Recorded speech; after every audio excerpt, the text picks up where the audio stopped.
आज अपन सारणिक का क्वेश्चन देखने वाले हैं। 4 नंबर का बहुत ही इंपॉर्टेंट क्वेश्चन है। आज मैं इसके सारणिक के 2 क्वेश्चन बताऊंगा, जिनमें से एक पक्का आने वाला है एग्जाम में, या दोनों भी आ सकते हैं। ठीक है, तो देखते हैं अपन। क्वेश्चन है ये 4.2 के जितने भी क्वेश्चन है सभी आईएमपी, लेकिन मैं एक लेकर आया हूँ, शायद ये थोड़ा ज़्यादा आईएमपी है और इसके जैसे 1-2 और आप ज़रूर देखिएगा। ठीक है, तो यहाँ पर सिद्ध करना है, हमारे पास एक सारणिक दे रखा है और उसको ओपन करके सिद्ध करना है। a-b, b-c, c-a इस तरीके से लाना है, अल्टीमेटली गुणनखंड करने।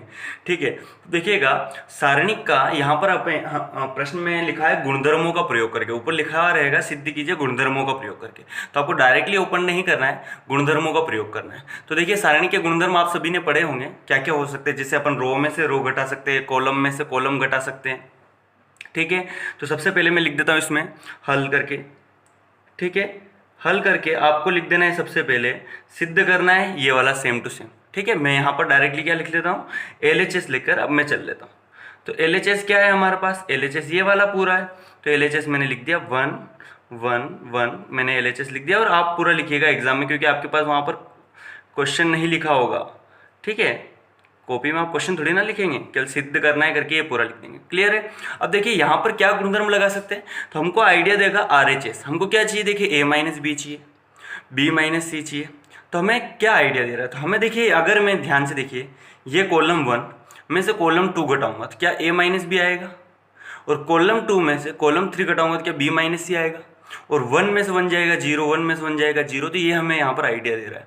इन क्वेश्चन की अगर आप प्रैक्टिस करेंगे तभी बना पाएंगे। तो यहाँ पर अपन ने कुछ नहीं करना है, केवल यहाँ पर आप लिख सकते हैं कि हमने काम किया C1 की जगह, मतलब C1 की जगह हमने लिखा C1 - C2। C1 में से C2 घटाना है, तथा C2 की जगह, C2 मतलब ये, C2 की जगह हमने लिखा, C2 की जगह हमने लिखा, क्या लिखा, तो C2 - C3। मतलब आप 2 गुणधर्म एक साथ लगा सकते हैं, आपको पता है। ठीक है, मैं यहाँ पर थोड़ा रफली बता देता हूँ। ये पहला वाला कॉलम होता है C1, ये होता है C2 और ये होता है C3, और ये होता है R1, ये पूरी रो, ये होती है R2 और ये होती है R3। ठीक है, तो इसलिए मैंने इस तरीके से लिखा। तो C1 की जगह ध्यान से देखिएगा, तो यहाँ पर डायरेक्ट लिख सकते हैं आप, C1 की जगह इसको घटाकर लिखना है। मतलब डायरेक्ट लिख रहा हूँ मैं, 1 में से 1 को घटाकर लिखूँगा तो क्या आएगा, 0। समझ में आ रही बात यहाँ तक। A में से B को घटाऊंगा तो a-b, और A में से क्यूब गया तो a³ - b³, a³ - b³। ये C1 की जगह अपन ने क्या लिख दिया, C1 - C2। अब C2 की जगह क्या लिखना है, C2 - C3। इसमें से इसको घटाना, तो 1 में से 1 गया तो 0। ठीक है, B में से C गया तो b - c, और b³ - c³। यहाँ तक समझ में आ रही बात। और यहाँ पर अपन ने एज इट इज 1 c³ अपन ने ऐसा लिख दिया। क्लियर हुआ यहाँ तक, समझ में आ रही बात, ये क्लियर है। देखिए, और कभी कभी क्या करना चाहिए, अगर क्वेश्चन को इजी करना है तो आपको 0 लाने की कोशिश करनी है। तो किस तरीके से 0 आ रहा है वो भी देखोगे आप तो भी बन जाएगा। अब ध्यान से देखिए, अब देखिए मुझे यहाँ पर a-b, b-c इस टाइप से चीज़ें चाहिए। तो a-b कॉमन निकल जाता, क्योंकि 0 से तो आप कुछ भी कॉमन निकाल सकते हैं। a-b कॉमन निकल जाता अगर यहाँ पर भी a-b होता, केवल यहाँ पर भी a-b होता। लेकिन यहाँ पर a³ - b³ है, तो आपने पहले गुणनखंड पढ़े होंगे, a³ - b³ का गुणनखंड, a-b a² + ab + b² type गुणनखंड पढ़े आपने। तो बस वही वाला ट्रिक यहाँ पर लगाना है। ध्यान से देखिएगा, मैं a³ - b³ के गुणनखंड कर रहा हूँ। शुरू वाली चीज़ 0, इसको कुछ नहीं करना है, a - b को भी कुछ नहीं करना है।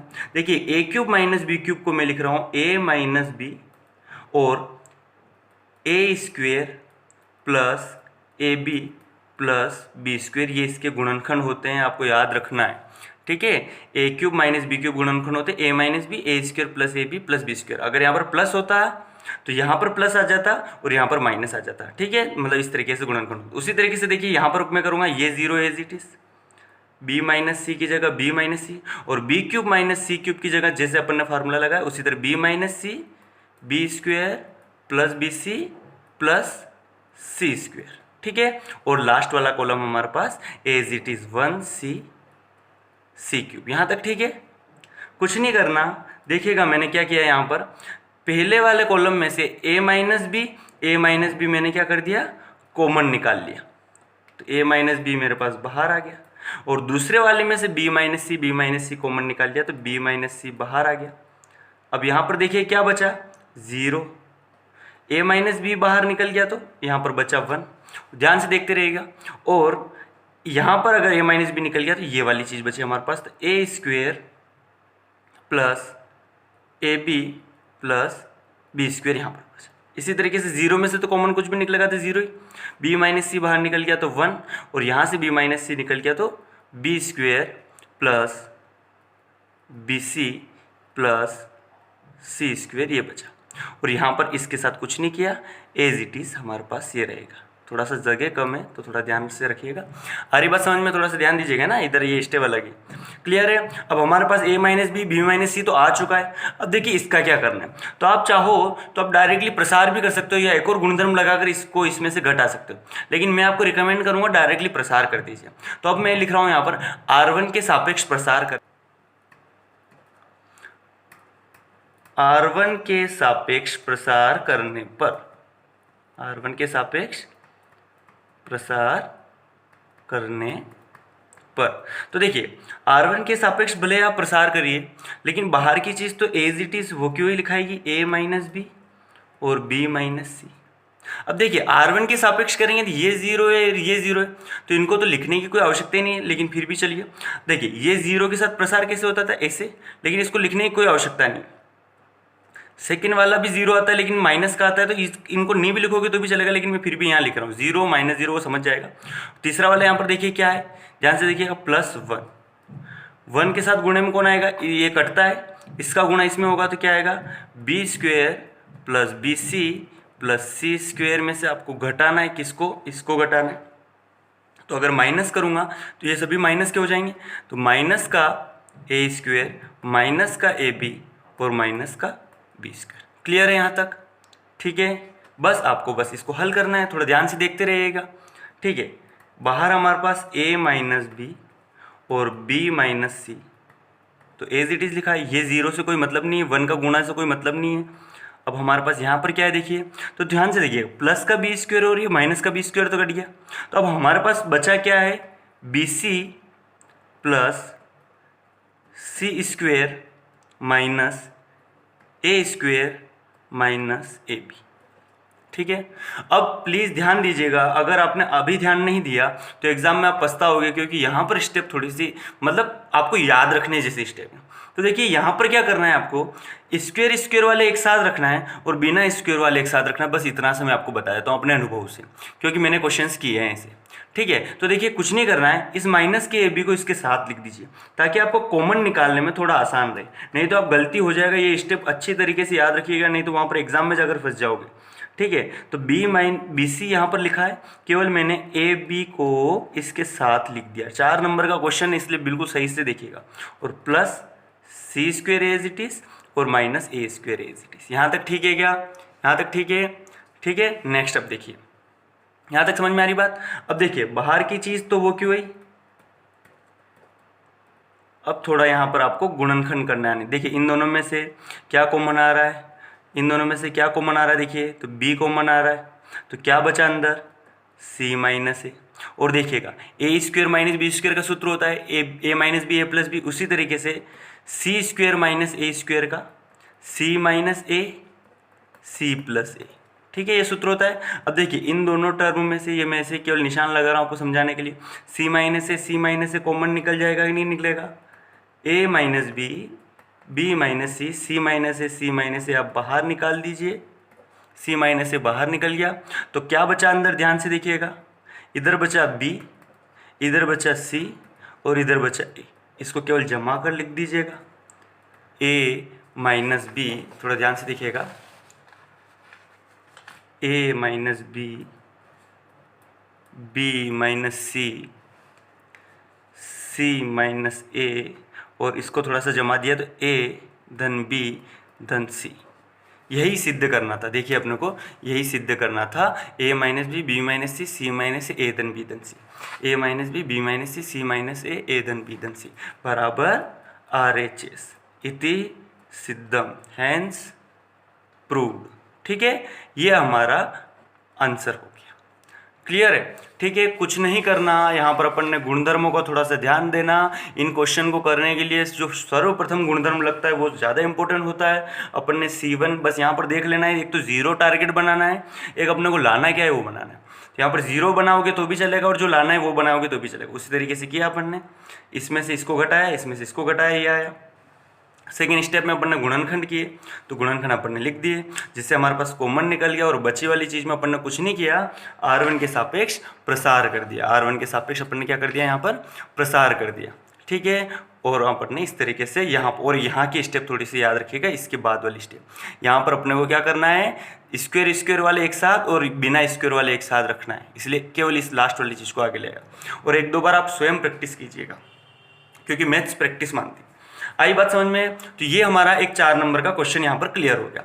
एक और क्वेश्चन मैं बता रहा हूँ, सारणिक का 4 नंबर का क्वेश्चन ही है, समीकरण से रिलेटेड आएगा, तो वो अपन देख लेते हैं। और एक 4 नंबर का क्वेश्चन और अगर आ सकता है तो त्रिभुज का क्षेत्रफल जो सारणिक का उपयोग करके निकालते हैं, तो वो आप जरूर करिएगा। प्रश्नावली 4.3 का क्वेश्चन है, तो वो मैं नहीं बता रहा हूँ, वो ईजी है, तो आप कर सकते हैं। और एक इन तीनों क्वेश्चन में से जरूर आएगा।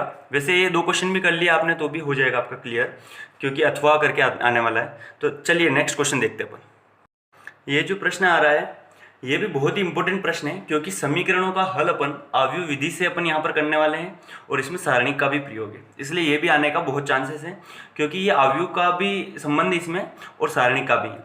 तो निम्नलिखित समीकरण निकाय को हल कीजिए। 2 समीकरण दे रखे हैं और उसको आव्यूह विधि से हल करना है। यहाँ पर 3 समीकरण वाला क्वेश्चन भी आ सकता है। आप उदाहरण नंबर 27, 28 देख लीजिएगा, पेज नंबर NCERT का 145 पेज नंबर पर, 145 या 146 पेज नंबर पर आप जरूर देखिएगा, ताकि उनमें से एक जरूर पूछेगा। ठीक है, तो देखिए आपने नॉर्मली अभी तक विलोपन विधि, प्रतिस्थापन विधि, वज्रगुणन विधि, बहुत सारी विधियां पढ़ी होगी, उनसे इनको हल करना सीखा होगा। निम्नलिखित समीकरणों को हल कीजिए। अब अपन यहाँ पर नई विधि, एक आव्यूह विधि से इसको हल करना सीख रहे हैं, क्योंकि आप विलोपन और इनसे 2 समीकरण तो आसानी से कर सकते हैं, लेकिन 3, 4, 5 इस तरीके के समीकरण होंगे तो वो आव्यूह विधि से ज़्यादा सरल तरीके से। तो देखिए कैसे करते हैं इनको हल। तो समीकरण हमारे पास सबसे पहले हल करके दिया है करके समीकरण लिख देंगे। अब ध्यान दीजिए, समीकरण में इसको 2 रूप में बांटना है। ये जो संख्या गुणांक वाली एक तरफ LHS की तरफ, उनको मानना है A, तो अपन ने यहाँ पर माना A। और इनका गुणा देखिए x y में हो रहा है, तो इसलिए इसको मानना है x, और जो लास्ट जो एक तरफ रहेगा RHS में उसको मानना है B। तो मैंने यहाँ पर कुछ नहीं किया, समीकरण निकाय ये हर एक प्रश्न लिखना है हमेशा AX बराबर B के रूप में ही रहेगा, क्योंकि ये जितने भी x y है उसको x मानते हैं, कैपिटल X। जो एक तरफ रहता है हमारे पास RHS उसको अपन B मानते हैं, और जो गुणांक होते हैं उनका एक आव्यूह लेके अपन A मानते हैं के रूप में लिखा जा सकता है। जहाँ पर A हो जाएगा हमारे पास 2, 5, 3, 2, 2, 5, 3, 2। X हो जाएगा XY, क्योंकि इसका अगर इसमें गुणा करेंगे तो यही चीज़ आएगी, और जो हमारे पास आव्यूह होगा RHS में उसको अपन लिख देंगे B। अब देखिए अगर अपने x का मान निकालना है तो इस a को इधर जाना पड़ेगा, और a इधर आएगा तो क्या बनेगा, देखिएगा a इधर लाएंगे तो a इनवर्स बनेगा। तो हमारा टारगेट रहेगा अल्टीमेटली a इनवर्स ज्ञात करने का।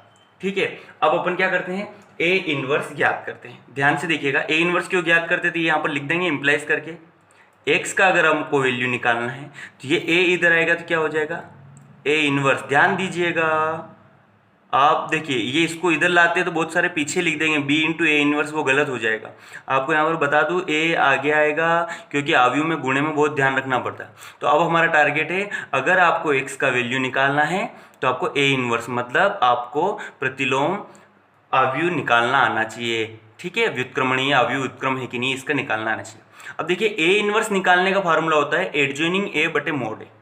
अब सबसे पहले मैं क्या करता हूँ, a इनवर्स ज्ञात करने के लिए ऐसा लिख देता हूँ, ज्ञात करने के लिए कुछ नहीं विशेष बात होती है, a हमारे पास यहाँ लिखा है, तो सबसे पहले अपन निकालते हैं मोड है। मोड मतलब मैं बोलने के लिए बोल रहा हूँ, ये सारणिक मान होता है। और सारणिक मान कैसे निकालते, इसका इसमें गुणा माइनस इसका इसमें गुणा, तो 2 गुणित 2 माइनस 5 गुणित 3, तो हमारे पास आ जाएगा। यहाँ पर देखिए इसी लाइन में लिख देता हूँ मैं, 2 दूनी 4 और माइनस 5 3 15। माइनस होगा चलेगा, यहाँ मोड का अर्थ ये नहीं है कि पॉजिटिव वाला लिखना, 4 में से 15 जाएगा तो माइनस का 11, तो माइनस का 11, हम कोई टेंशन लेने वाली बात नहीं। ये हो गया, अर्थात a जो है एक व्युत्क्रमणीय आव्यूह है और इसका अस्तित्व है। अर्थात ये लिखना चाहो तो लिख सकते हैं, क्योंकि नहीं तो इसके हल ही नहीं होंगे। और अगर मोड ए अगर आपका 0 आ जाएगा तो जो भी हमारे पास अवयव दे रखा है, जो भी समीकरण दिया है, इसका कोई हल नहीं होगा, इसके मूलों का अस्तित्व ही नहीं होगा। इसलिए थोड़ा ध्यान दीजिएगा, ये बराबर आना चाहिए। इसके संगत हल के लिए इसको 0 से बराबर नहीं, मतलब अलग चीज आनी चाहिए। अर्थात ए के व्युत्क्रम, ए का व्युत्क्रम होता है ए इनवर्स का अस्तित्व है। ठीक है। अब ए इनवर्स का फार्मूला होता है एडजॉइनिंग ए बटे मोड ए। अब एडजॉइनिंग ए ज्ञात करने के लिए मैं थोड़ा सा बता देता हूं आपको एडजॉइनिंग ए कैसे निकलता है। ठीक है। अतः ध्यान से देखिएगा थोड़ा सा, ए इनवर्स निकालने का सूत्र होता है थोड़ा सा एडजॉइनिंग ए बटे मोड ए। मतलब ये मैं बोलने के लिए बोलता हूँ, बाकी एडजॉइनिंग ए क्या होता है देखिएगा थोड़ा ध्यान से प्लीज। एडजॉइनिंग ए एक ऐसा अवयव होता है जो ए का ही इसके कोफैक्टर निकालने पड़ते हैं। जैसे कि आपने पहले पढ़ा होगा, देखिएगा जैसे कि A11 यहाँ पर लिख रहे थे, इसके अलावा वाले सब लिखिए, तो क्या लिख दिया अपन ने 2। अब A12 जो है 5 के अलावा कौन आ रहा है 3, ये और ये कटेगा तो 3 आएगा, लेकिन ये 3 यहाँ नहीं लिखाएगा, ये 3 लिखाएगा यहाँ। A11 A12 इधर लिखाता है। अब देखिए A21 के लिए ध्यान से देखिएगा, क्या कटेगा 5, तो ये ये 5 यहाँ पर लिखा जाएगा। और A22 के लिए ये कटेगा 2, तो ये 2 हमारे पास यहाँ पर लिखा जाएगा। किस्मत की बात है वही आ रहा है, लेकिन देखिए अब ध्यान दीजिए 11 में हमारे पास चिन्ह चेंज नहीं होते हैं, ठीक है। 12 में चिन्ह चेंज होते हैं, तो इन दोनों के चिन्ह हमेशा चेंज कर देने, ये एडजॉइनिंग ए का काम होता है। ठीक है। बटे में मोड ए का मान कितना आ रहा है, मोड ए का मान आ रहा है -11। एडजॉइनिंग ए आपको निकालना आना चाहिए, एडजॉइनिंग ए को थोड़ा सा टाइम लगेगा निकालने में। ठीक है, तो इसके थोड़ा सा देखिएगा, एडजॉइनिंग ए निकालना इतना कठिन नहीं है। जो भी आपके पास दिया हो A11 की जगह इस तरीके से काट के जो बचा हो वो लिख लेंगे, A12 की जगह जो भी है बचा हो वो लिखेंगे, लेकिन वो यहाँ लिखेंगे। ठीक है, इस तरीके से बस हो गया हमारे पास। ए इनवर्स का मान यहाँ से आ जाएगा, देखिएगा ए इनवर्स का मान हमारे पास यहाँ से आ गया। तो ए इनवर्स का मान हमारे पास क्या आ रहा है, इससे अगर अपन हल करेंगे तो बस ये वाली बात आप ए इनवर्स के लिए लिख सकते हैं। भले इसको अगर -11 को बाहर लिखना चाहें तो आप इस तरीके से लिख सकते हैं, माइनस का 1/11 को मैंने बाहर लिख दिया, और 2 -5 -3 और 2। और अगर आप माइनस का दिक्कत नहीं करना चाहते तो माइनस का अंदर भी कर सकते, तो कोई टेंशन नहीं लेना। अब हमारे पास ए इनवर्स आ गया। अब अपने को क्या निकालना है, अब अपने को x निकालना है। तो x निकालने के लिए क्या करेंगे, अपन करेंगे गुणा। ठीक है, तो देखिए मैं थोड़ा सा यहीं पर साइड में जगह है तो यहीं पर बता देता हूँ मैं आपको। ठीक है, तो देखिएगा थोड़ा ध्यान से, यहाँ पर मैं बता रहा हूँ आपको। अब x ज्ञात करने के लिए हमने एक सूत्र पढ़ा ऊपर, a इनवर्स b। अब a इनवर्स क्या आ रहा है हमारे पास, ध्यान से देखिए, -1/11 और 2 -5 -3 2, और इसका गुणा किस में करना है, तो b में। तो b हमारे पास क्या है, ऊपर अपन ने लिखा था 1 और 7। ठीक है, यहाँ तक कुछ भी नहीं करना, बहुत आसान सी बात है। इस -1/11 का बाद में गुणा कर दीजिएगा, और x की जगह हमारे पास क्या लिखा है, xy। तो आप चाहो तो इस तरीके से xy लिखते चलो। ठीक है, और देखिएगा थोड़ा ध्यान से, समझ में आ रही बात। अब देखिए इसका गुणा कैसे होता है, इसका गुणा इसमें इसी तरीके से गुणा करते हैं। तो 2 का गुणा 1 में, 2 एकम 2 और 5 7 35 माइनस का 35। ये हो गया इसका पहली वाली रो का। अब दूसरी वाली रो का तो नीचे माइनस का 3 एकम 3 और 7 दूनी 14 हमारे पास आ जाएगा, प्लस का 14। क्लियर है, देखिएगा थोड़ा ध्यान से देखते रहिए। एक्स वाई हमारे पास यहाँ लिखा है। अब देखिए एक स्टेप में कम कर रहा हूँ, जगह कम है थोड़ी, तो देखिएगा 2 में से 35 जाएगा, कितना आएगा, माइनस का 33। समझ में आ रही बात, माइनस का 33, और ये माइनस माइनस क्या हो जाएगा, प्लस। समझ में आ रही बात कि नहीं आ रही है। ठीक है, तो 33/11 हो जाएगा हमारे पास 3। ठीक है, फिर से 14 में से 3 जाएगा, प्लस का 11, लेकिन माइनस इसलिए माइनस अंदर आ जाएगा, 11/11 हो जाएगा 1। आप एक स्टेप स्वयं करके देखिएगा। अब देखिए बस तुलना कर लीजिए, x की जगह कौन आ रहा है 3, y की जगह कौन आ रहा है 1। नीचे वाली लाइन में इम्प्लाइज करके x बराबर 3 तथा y बराबर 1, ये हमारे पास y बराबर -1, क्योंकि यहाँ पर माइनस आएगा ना, एक माइनस से बाहर, तो y बराबर -1, ये हमारे पास आंसर परफेक्टली आ जाएगा। क्लियर है? थोड़ा सा टाइम लगेगा लेकिन हो जाएगा। हमारे पास जो समीकरण दिया है उसको ए एक्स और बी के रूप में लाना है। हमारा अल्टीमेटली टारगेट केवल ए इनवर्स ज्ञात करने का। ए इनवर्स का सूत्र होता है एडजॉइनिंग ए बटे मोड ए। मोड ए बहुत आसान चीज़ है, एडजॉइनिंग ए में थोड़ा सा टाइम लगेगा लेकिन हो जाएगा, ठीक है। और उसको हल करके अपने को गुणा करके ये आंसर लाने। हर एक क्वेश्चन में इसी तरीके से करना। कैसा लगा कमेंट में ज़रूर बताइए। और ये हमारे पास अध्याय 4 सारणिक कंप्लीट हो गए। अगले